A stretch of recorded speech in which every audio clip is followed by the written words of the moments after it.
tarde. Eu estou aqui no escritório Ricardo Salomão e Advogados, com o Dr. Ricardo Salomão, que gentilmente vai nos ajudar, a mim e meu grupo, nesse trabalho extensionista sobre direito do consumidor.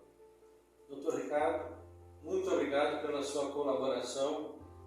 Gostaria de fazer coisa rápida, 4 perguntas e depois as suas observações pertinentes a direito do consumidor, por favor.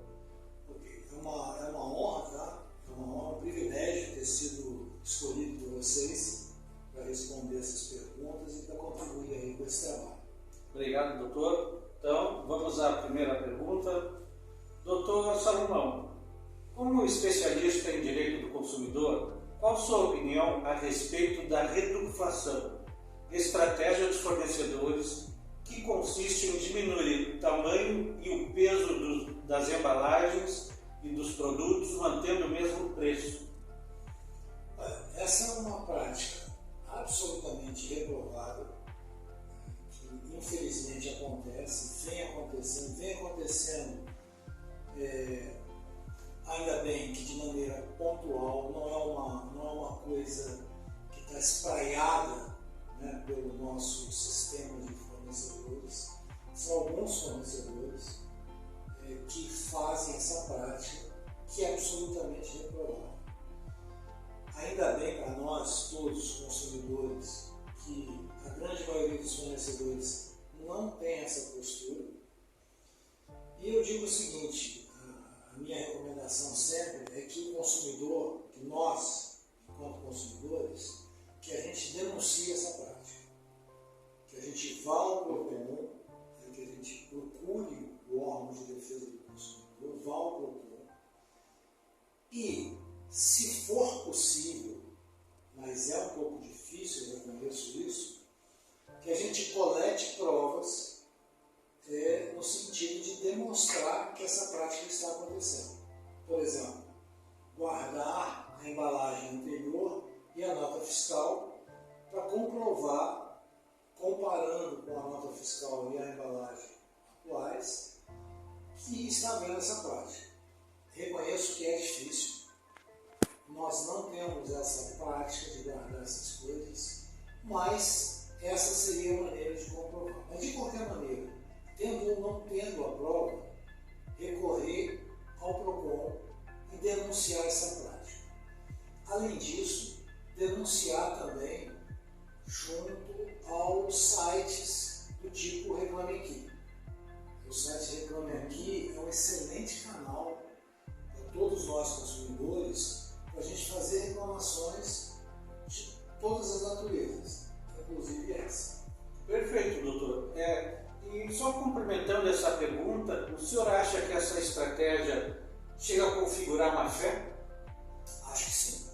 Eu acho que ela caracteriza a má-fé, caracteriza um procedimento enganoso, onde o fornecedor ele demonstra, acima de tudo, eu acho que ele demonstra falta de respeito para com o consumidor.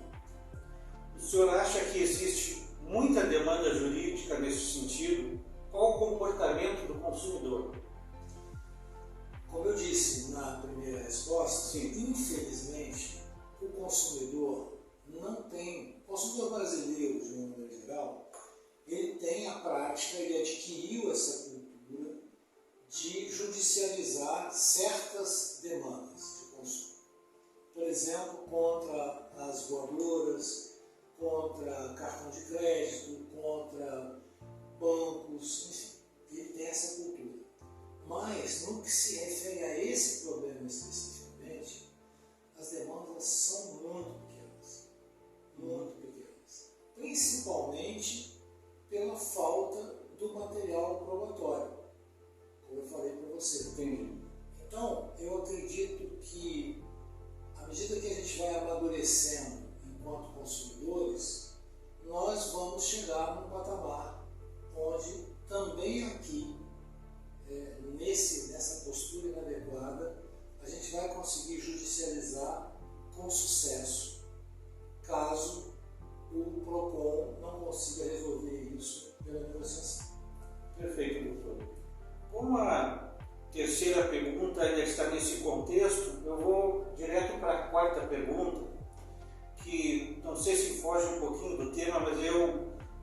pude me ater de não fazer para o senhor com a sua experiência, né?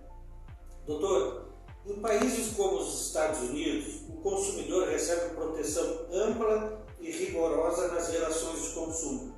Qual sua análise em comparação com os direitos do consumidor no Brasil? Bom, a minha opinião sobre isso é o seguinte: nós temos uma legislação consumerista muito boa, muito avançada, uma legislação que veio lá dos anos 90, do início dos anos 90, e eu a considero boa, que vem sendo aperfeiçoada com o tempo. Então, eu acho que em termos de legislação, nós estamos bem. O que difere nos Estados Unidos e na Europa também é a postura do fornecedor. É a proteção que o fornecedor dá ao consumidor lá fora. Aqui nós não temos essa proteção. Então, aqui nós temos a proteção legal. Essa existe, é boa. Então, quando o consumidor recorre à justiça, ele tem um suporte bom, um suporte legislativo bom para poder apresentar a sua pretensão. O que nós não temos é essa cultura do fornecedor proteger o consumidor sem que haja necessidade dele ir ao judiciário.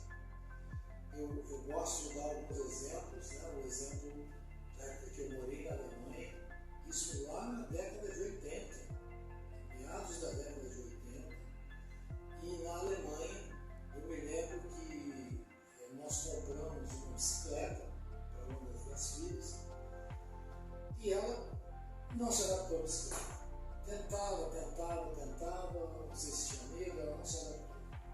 O fato é que quase um ano depois nós voltamos à loja para devolver a bicicleta, eles aceitaram a bicicleta, ficaram preocupados em saber por que ela não tinha se adaptado à bicicleta.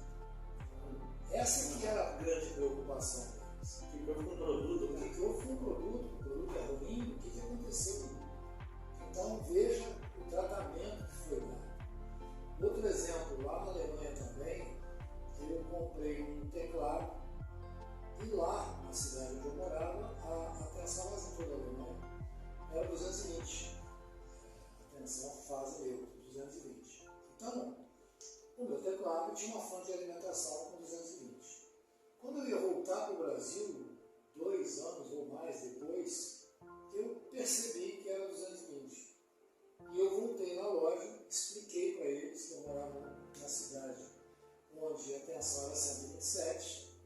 E na mesma hora, sem perguntar mais nada, eles simplesmente trocaram a fonte comigo. E recentemente, nos Estados Unidos, eu comprei um tablet, um iPad, lá na Apple, em Miami, e depois eu percebi que eu não precisava daquele iPad.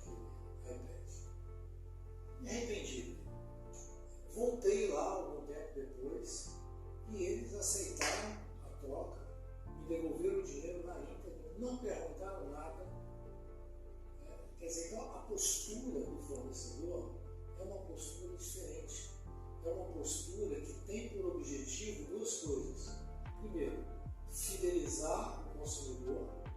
Segundo, saber o que aconteceu, o motivo pelo qual aquele produto está sendo devolvido ou trocado, com o objetivo de aperfeiçoar o produto. Então, acho que essa é a grande diferença. Perfeito, doutor. Eu queria lhe agradecer mais uma vez, eu sei que o senhor é muitíssimo ocupado, e falar também que o senhor tem um canal no Instagram, né? Sim. Que ontem mesmo eu assisti, que é a interpretação jurídica.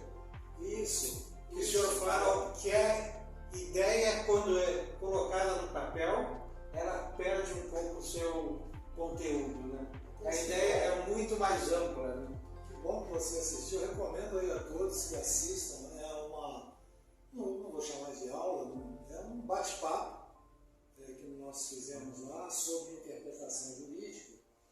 sob uma ótica um pouco diferente daquela, né, que vocês costumam aprender na faculdade. Então, que bom que você assistiu e aplica aquilo, que aquilo dá certo. Assistiu. Doutor Ricardo Salomão, mais uma vez, muitíssimo obrigado em meu nome, em nome dos meus companheiros e da Universidade Estácio de Sá.